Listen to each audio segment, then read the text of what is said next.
Hello everyone, आपका हमारे YouTube channel पर स्वागत है। तो आज इस वीडियो में हम बीए प्रोग्राम 6th सेमेस्टर का आपका जो सब्जेक्ट है हिस्ट्री मेजर का, हिस्ट्री ऑफ यूरोप 1870 टू 1945, इसकी यूनिट 2 का नेक्स्ट टॉपिक इस वीडियो में हम करने वाले हैं। तो पिछली वीडियो में हमने 1905 की क्रांति के बारे में पढ़ा था, जाना था।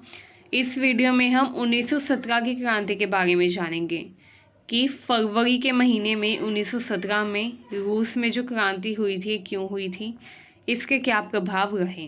तो आइए स्टार्ट करते हैं। बिफोर स्टार्टिंग, अगर आपने अब तक हमारे चैनल को सब्सक्राइब नहीं किया है तो कर लीजिए, ताकि आने वाली हर वीडियो की अपडेट आपको टाइम से मिलती रहे। तो आइए स्टार्ट करते हैं। तो आइए जानते हैं 1917 की फरवरी रूसी क्रांति के बारे में।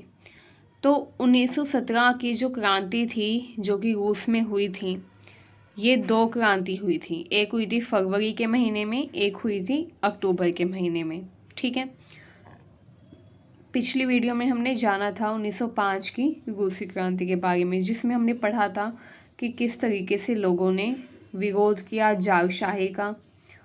जार निकोलस द्वितीय के विरोध में लोगों ने क्रांति की, लेकिन उस क्रांति का कोई फ़ायदा नहीं हुआ, क्योंकि वो क्रांति जो थी वो कुचल दी गई थी जार निकोलस के द्वारा। ठीक है, उसने क्या किया, उस क्रांति को कुचलने के लिए लोगों को गिरफ्तार करना शुरू किया। हज़ारों लोगों को मार दिया गया, गिरफ्तार कर लिया गया। ठीक है, एंड इस तरीके से वो जो क्रांति थी वो सप्रेस कर दी गई, दबा दी गई। उसके बाद लेकिन वो जो क्रांति थी वो नींव बनी 1917 की फरवरी रूसी क्रांति के लिए। ठीक है, 1917 में फरवरी में रूस में क्रांति हुई, जिसमें जार निकोलस द्वितीय के खिलाफ लोगों ने फिर से विद्रोह किया। ये क्रांति रूस में सामाजिक, आर्थिक, राजनीतिक असंतोष का परिणाम थी। ठीक है, 1905 में जो क्रांति हुई थी उसके फलस्वरूप जार निकोलस द्वितीय ने लोगों को कुछ अधिकार दिए, संसद का निर्माण किया तथा लोगों को ये आश्वासन दिया कि अब वो लोगों की समस्याओं को दूर कर देगा। ठीक है, अक्टूबर घोषणा पत्र जारी किया 1905 में जार निकोलस ने। उसमें लोगों को ये वायदे उसने किए, कुछ वादे किए लोगों को, लेकिन उन वादों का कोई भी फ़ायदा नहीं हुआ, क्योंकि उसने अपने सारे वादे तोड़ दिए। ठीक है, 1917 में इसलिए क्रांति हुई क्योंकि अब जो लोग थे वो जार निकोलस के प्रति पूरे तरीके से असंतुष्ट हो गए थे। ठीक है, ये जो क्रांति थी ये जार निकोलस के खिलाफ लोगों के मन में राजनीतिक, सामाजिक, आर्थिक असंतोष का ही परिणाम थी। जार निकोलस के वादे जो उसने किए थे लोगों को, वो सारे वादे किस तरीके से उसने तोड़ दिए थे, उन सब के असंतोष का ये क्रांति परिणाम थी। ठीक है, जिससे जारशाही खत्म हो गई तथा अंतरिम सरकार बनी। इस क्रांति के फलस्वरूप क्या होता है, जारशाही का अंत हो जाता है। ठीक है, क्योंकि ये जो क्रांति हुई थी इसमें लोग डिसाइड करते हैं कि अब उनको कोई भी कॉम्प्रोमाइज़ नहीं करना है, अब उनको जार निकोलस को हटाना है तो हटाना है। एंड लोगों ने अपना पूरा जोर लगा दिया इस क्रांति में जारशाही को समाप्त करने के लिए।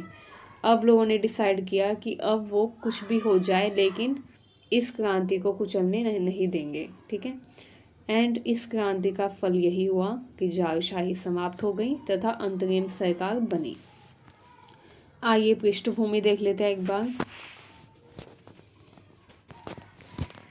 तो देखिए, जारशाही का दमनकारी शासन था रूस में।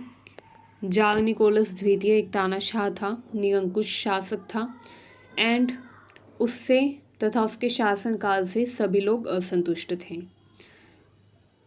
1905 में लोगों ने क्रांति की थी जार निकोलस के खिलाफ, लेकिन ये जो क्रांति थी इसको जार ने दबा दिया था। प्रथम विश्व युद्ध 1914 से 1918 के बीच में हुआ। इसमें रूस को भारी नुकसान हुआ, जिससे जनता नाराज़ थी काफ़ी ज़्यादा। एंड आर्थिक संकट भी रूस में काफ़ी ज़्यादा फैल गया था। युद्ध के कारण रूस में खाद्य सामग्री तथा अन्य ज़रूरी चीज़ों की भारी कमी हो गई। अब आपके मन में भी ये सवाल आता होगा कि युद्ध के दौरान खाद्य सामग्री की कमी क्यों हो जाती है देश में। तो देखिए, जब युद्ध होता है तो बड़े स्तर पर, बड़े पैमाने पर जो खाद्य सामग्री है उसको शिविर में भेजा जाता है। वो शिविर जहाँ पर सैनिक रहते हैं, उन सैनिकों की ज़रूरतों को पूरा करने के लिए बड़े पैमाने पर खाद्य सामग्री को भेजा जाता है। इसके अलावा ज़्यादातर क्या होता है, जब भी युद्ध होता है तो उस दौरान जितने भी पुरुष होते हैं पूरे देश में, उन सभी पुरुषों को भेज दिया जाता है युद्ध लड़ने के लिए, जिसकी वजह से कोई खेती करने वाला नहीं होता। एंड जो ऑलरेडी स्टोर्ड फूड प्रोडक्ट होते हैं, मतलब कि जो संचित खाद्य पदार्थ होते हैं, उन्हीं खाद्य सामग्री का, उन्हीं खाद्य पदार्थों का उपयोग किया जाता है। ठीक है, जिसकी वजह से खाद्य सामग्री जो है उसका और ज़्यादा उत्पादन नहीं किया जाता, क्योंकि सभी जो पुरुष हैं जो कि खेती का काम करते हैं उनको भी युद्ध के लिए भेज दिया जाता है, तो फसल कौन उगाएगा। एंड इसी वजह से खाद्य सामग्री की कमी हो जाती है युद्ध के दौरान। तो वही वहाँ पर हुआ। रूस में भी एक तो 1914 से 1918 में रूस ने युद्ध में भाग लिया। दूसरा, युद्ध में भाग लेने के बाद खाद्य सामग्री जो थी उसकी लगातार कमी हो गई थी। इस पर कोई भी सरकार ने ध्यान नहीं दिया। युद्ध में भाग लेने के कारण रूस को भारी नुकसान हुआ, जनता इससे काफ़ी ज़्यादा नाराज़ हो गई। ये भी काफ़ी नहीं था, फिर रूस में खाद्य सामग्री का संकट हो गया, अकाल पड़ने लग गया, ज़रूरी चीज़ों की कमी हो गई, सामाजिक असमानता भी वहाँ पर बहुत ज़्यादा फैल गई। अमीर तथा गरीब के बीच में अब लगातार जो गैप था वो बढ़ता जा रहा था। ठीक है, अमीर तथा गरीब के बीच भेदभाव भी होने लग गया।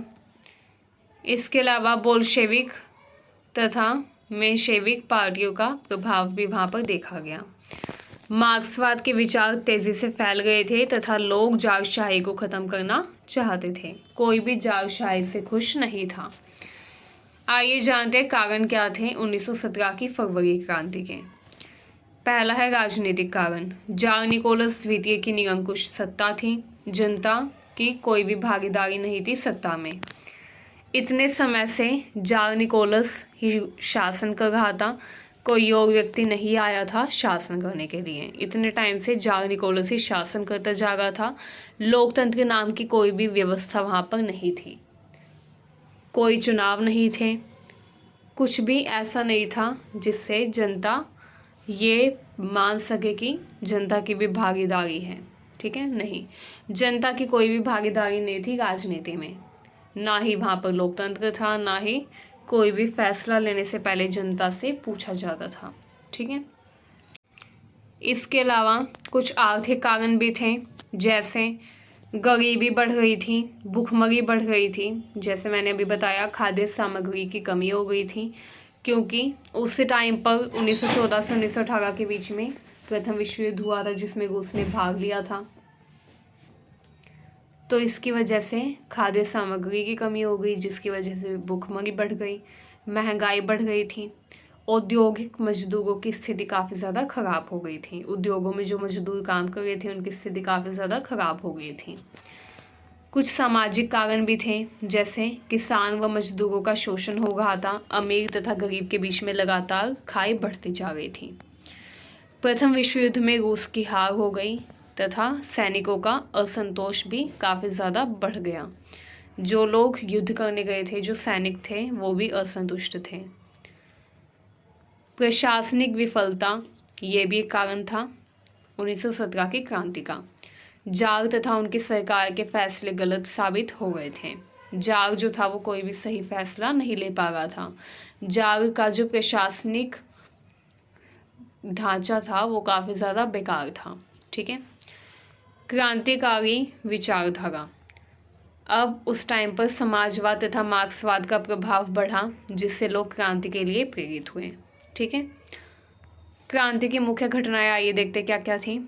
फरवरी 1917 में पेट्रोग्राद में हड़तालें शुरू हुई। मजदूर तथा सैनिक जार के खिलाफ विद्रोह करने लग गए। महिलाओं का प्रदर्शन हुआ। 8 मार्च 1917 को महिला श्रमिकों ने रोटी व शांति की मांग की, जिससे प्रदर्शन और भी ज़्यादा बढ़ा। सैनिकों ने फिर विद्रोह किया 12 मार्च को। 12 मार्च 1917 को सैनिकों ने जार का आदेश मानने से मना कर दिया, क्योंकि जार जो था उससे सैनिक भी असंतुष्ट थे। सैनिक जो थे उनके मन में काफ़ी ज़्यादा असंतोष था जारशाही को लेकर। एंड जब जार ने देखा कि सैनिक जो है वो भी उसके काबू में अब नहीं गए हैं, सैनिकों ने भी जार का आदेश मानने से मना कर दिया है, तो अब वो विद्रोह कैसे कुचलेगा। देखिए 1905 की जो क्रांति थी ये कुचली गई थी सैनिकों के थ्रू। ठीक है, जार ने क्या कहा, जार ने सैनिकों को आदेश दिया था कि इस क्रांति को कुचल दो, जो लोग क्रांति कर रहे हैं उनको गिरफ्तार कर लो। ये 1905 में हुआ था। लेकिन अब 1917 में क्या हुआ, 1917 में जो सैनिक थे उन्होंने ही आदेश मानने से इनकार कर दिया।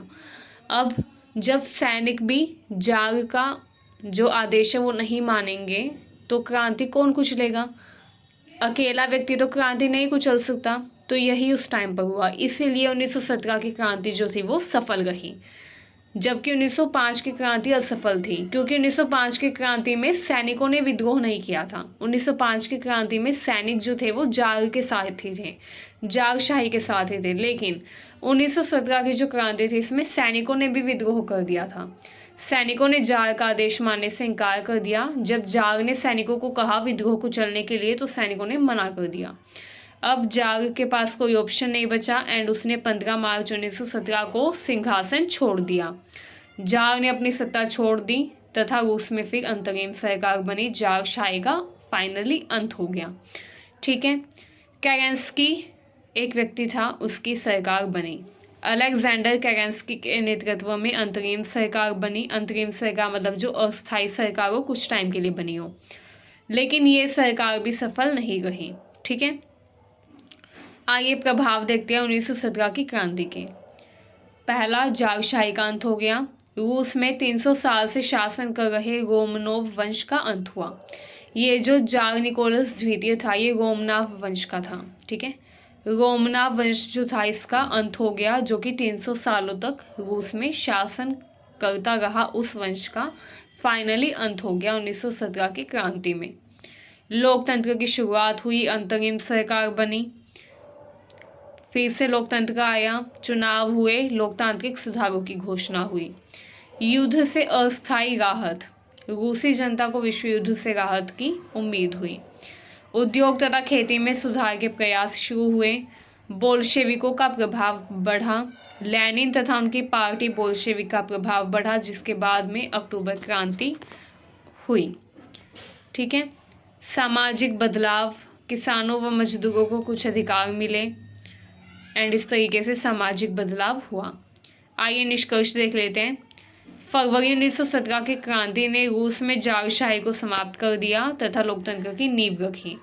हालांकि केरेंस्की की सरकार भी प्रभावी नहीं रही, जिससे अक्टूबर 1917 में एक और क्रांति हुई, जिसे बोल्शेविक क्रांति कहा जाता है। अब देखिए फरवरी 1917 की जो क्रांति थी इसमें जारशाही का अंत हो गया एंड एक अंतरिम सरकार बनी अलेक्जेंडर केरेंस्की की। लेकिन अलेक्जेंडर केरेंस्की जो है ये भी अच्छे से अपना काम नहीं कर पाएगा एंड फिर से क्रांति होगी अक्टूबर में। ठीक है, अक्टूबर 1917 में फिर से क्रांति होगी, वो हम नेक्स्ट वीडियो में पढ़ेंगे, जिसमें हम जानेंगे अक्टूबर 1917 की क्रांति जो कि अलेक्जेंडर केरेंस्की के खिलाफ हुई थी एंड इसको बोल्शेविक क्रांति कहा जाता है। जो कि अक्टूबर 1917 में क्रांति हुई थी उसको बोल्शेविक क्रांति कहा जाता है। उस क्रांति के बाद रूस में समाजवादी शासन की शुरुआत होगी तथा फिर आगे चलकर सोवियत संघ का गठन होगा, वो हम नेक्स्ट वीडियो में पढ़ेंगे। आज के लिए बस इतना ही। आई होप ये वीडियो आपको अच्छी लगी। अगर आपको ये वीडियो अच्छी लगी हो तो चैनल को सब्सक्राइब करिए, वीडियो को शेयर करिए। Thank you very much.